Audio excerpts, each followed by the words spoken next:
kumuha ng insurance, halimbawa, no? Alam ko may experience ka sa insurance eh. Mm. Ilang taon ba yan bago mo Naku po. makuha yung benepisyo ng Alam nyo, insurance? pagbabayad pa lang, 5 to 10 Oh. years na. Ano Oh. yun, paying period pa lang yan. Paying pa lang, wala pang Paying benepisyo period na pa lang yan. Oh, ngayon. 5 years, sabi nila, no? Correct. And usually, no, usually ang maturity ng plan, 20 years pa. 20, 30, 40. Additional, tama. 10 Ganun years na po bayad, additional 10 years na paghihintay. Tsaka mo ganun palang po ma-enjoy yung benepisyo na kikita yung pera mo. Kasi ang programa kasi noon, upon retirement, ganun Tama. yan. Yung iba nga, kailangan mo pa mag-60 bago ma-receive. Oh. Diba? Paano kung, tama, mga 40 years na, kung 20 ka nagsimulang magbayad, upon 60 years old, no? Kasi ganito po yan, no? Bigyan lang natin ng background yung karamihan. Bakit mo ba kailangan mag-ipon? Bakit ba natin kailangan ng pera upon retirement? Oh. Ito po yung reason bakit. Kasi pagdating mo ng 60, o sabihin mo na 65, do you think mamamatay ka na nun? Hindi pa. Di ba? Isa po sa problema ng ating mga seniors.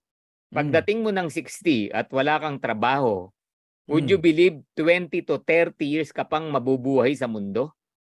O saan ka kukuha ng pera mo? Paano ka mabubuhay ng 30 more years? Kung wala kang pera. Yeah. Paano na lang yan? Kung lumaki yung anak mo sa mabuting kalooban na marunong tumanaw ng utang na loob, you are blessed. Paano kung yung anak mo mga walang puso, no? Parang walang utang na loob. Hindi marunong tumanaw o nakapag-asawa na pag tumutulong sa magulang yung asawa mo nagsisimangot.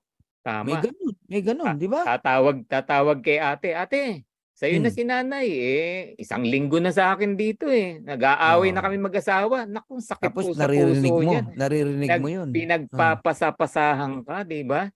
Tama. Kung marami kang pera dahil nag-live good ka. O ano? Ate, bukas sa akin naman si nanay ha. Puro na lang sa'yo Yun! Yan. Sarap nun. Patay yung mga apo. yung mga apo, naku, nakapila araw-araw Pasko. Yun! So, mamili ka anong buhay gusto mo. Yun lang po naman yung sa amin. Now, kung may nakikita kang ibang way other than live good, so be it. Kaya lang kung wala, ito po yung pinakamadali na pwede mong gawin for your future. Huwag nyo pong tingnan yung ngayon. Tingnan nyo yung bukas. Tama. No? What is 20 pesos a day? No? Ito, sinabi ko sa presentation. Meron pong isa nung naintindihan na niya yung subscription. Nagbawas lang ng 3 yosi in a day. 3 stick lang. Tumagal lang buhay niya. Tumagal lang buhay niya dahil sa 3 yosi na binawas. Diba? Kaya hindi po problema yung yung subscription. Kaya humihinto yung karamihan, hindi po naintindihan. Yun ang totoo.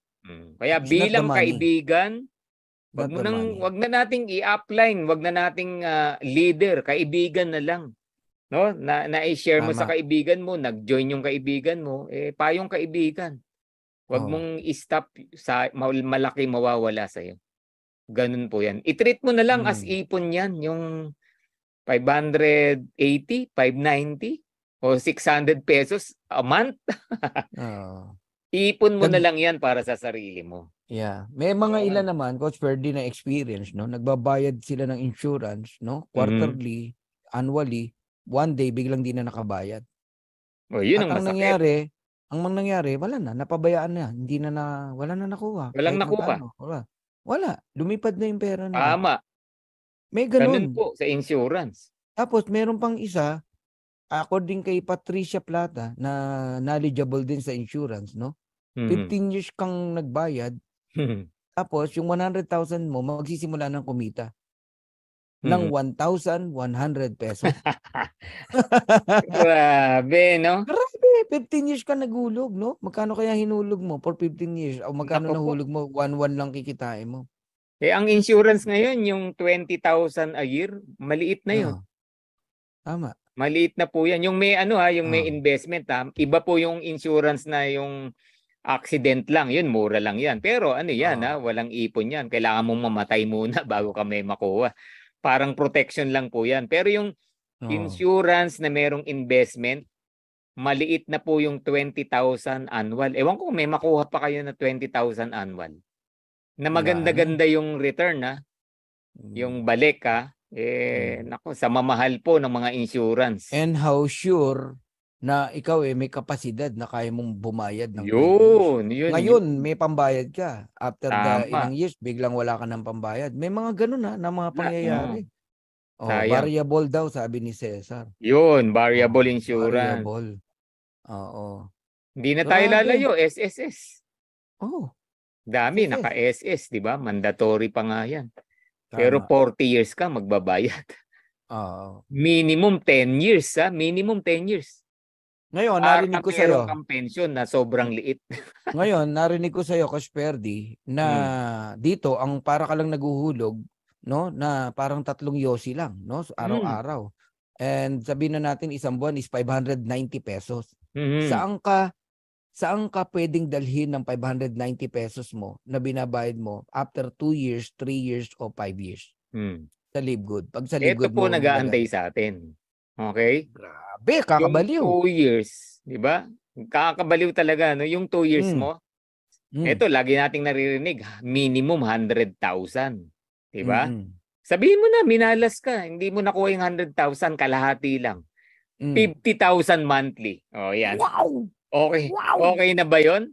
Okay na okay. 50,000 monthly. Minalas ka, ha? Pero in 2 years, maliit po yung 50,000. Ako na nagsabi. 50,000 month after month after month after month. Lifetime na yun, ha? Minalas ka pa nun. 50,000. Minalas ka pa nun. Kinalahati na lang po namin yung 100,000.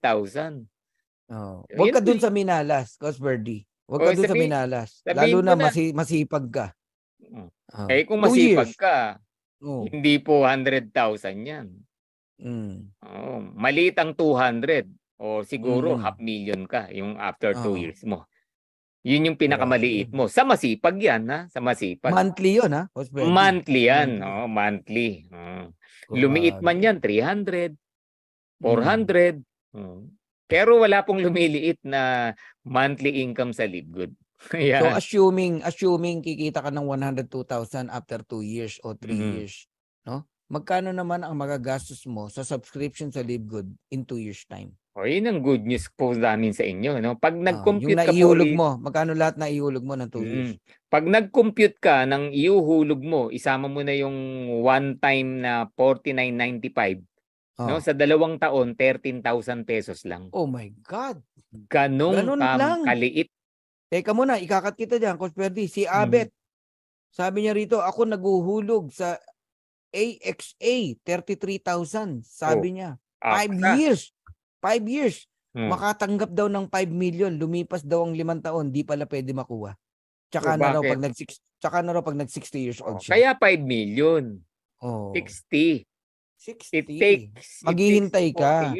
Gagamitin yung pera mong hinulog ng 5 years, multiply mo sa 33,000, palalaguin nila yan para kumita ka ng 5, mabigyan ka 5 million.